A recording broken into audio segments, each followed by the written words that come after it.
یہ ایک دعا ہے جو رسول کریم صلی اللہ علیہ وسلم نے مانگی، وہ دعا کیا کرتے تھے. اس کے الفاظ یہ ہیں: اللہم انی اسألک من خشیتک ما تحول به بیننا و بین معاصیک. اللہم انا نسألک من خشیتک ما تحول بیننا و بین معاصیک. ایک ایک جملے کو دیکھو ذرا، کئی جملوں پر مشتمل ہے. تو ایک جملہ یہ ہے کہ اے اللہ، ہم آپ کی خشیت، اتنی خشیت مانگتے ہیں کہ جو ہمارے اور گناہوں کے درمیان آڑ بن جائے. اب ذرا سوچو، الفاظ ذرا غور کرو.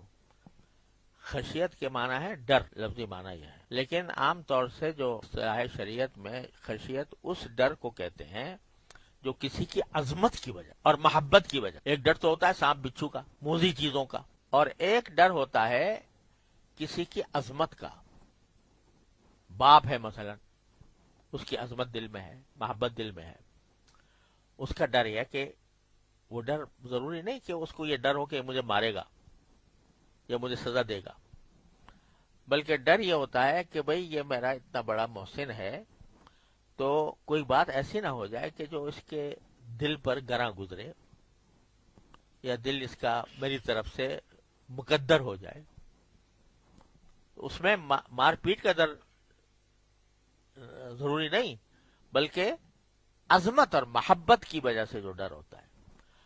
تو اللہ کی خشیت جو ہے، اللہ تبارک و تعالیٰ کی خشیت یا اللہ کا ڈر، وہ اس لیے نہیں کہ وہ ہمیں جہنم میں ڈال دے گا، اس لیے بھی ہوتا ہے، لیکن خشیت در حقیقت اس کا نام ہے کہ باری تعالیٰ کی عظمت کا تصور کر کے، اس کے جلال کا تصور کر کے، اس کے جمال کا تصور کر کے، اس کے کمال کا تصور کر کے، اور یہ تصور کر کے کہ اس نے مجھے کس طرح پالا، کس طرح میری پرورش کی، کس طرح مجھے اب بھی پرورش کر رہا ہے.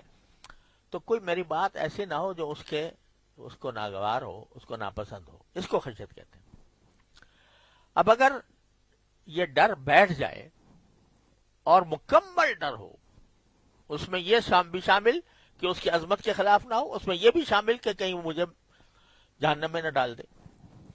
یہ ساری باتیں جو ہیں، اگر یہ خوف دل پر مسلط ہو جائے پورا کا پورا مکمل، تو انسان زندہ ہی نہیں رہ سکتا. زندگی نہیں گزار سکتا. اگر خوف اس کے دل پر اتنا طاری ہو جائے کہ وہ کوئی کام نہیں کر سکتا.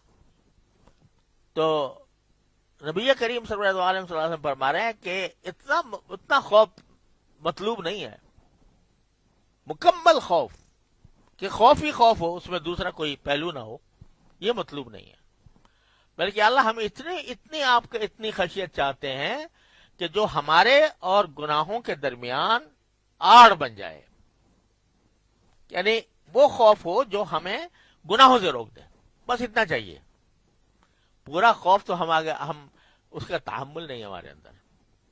پورا خوف اگر ہو جائے تو اللہ بچائے، جن لوگوں پر حالت خوف بہت زیادہ طاری ہو جاتی ہے تو وہ مایوسی کی طرف لے جاتی ہے انسان کو.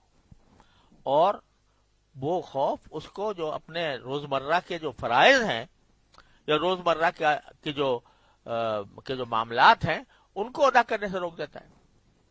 بہت بعض مرتبہ خوف کی حالت لوگوں پر اس درجہ طاری ہو جاتی ہے، اور میرے سامنے کئی مثالیں میرے سامنے بھی آئیں کہ خوف ان پر اس درجہ طاری ہو گیا کہ ہر وقت بس وہ جیسے ایک انسان جو ہے وہ مبہوت ہوتا ہے، اور ایک کیفیت ایسی ہوتی ہے کہ بس ہر وقت ڈرا ہوا ہے، تو وہ نہ کھا سکے، نہ پی سکے، نہ کسی سے بات کر سکے.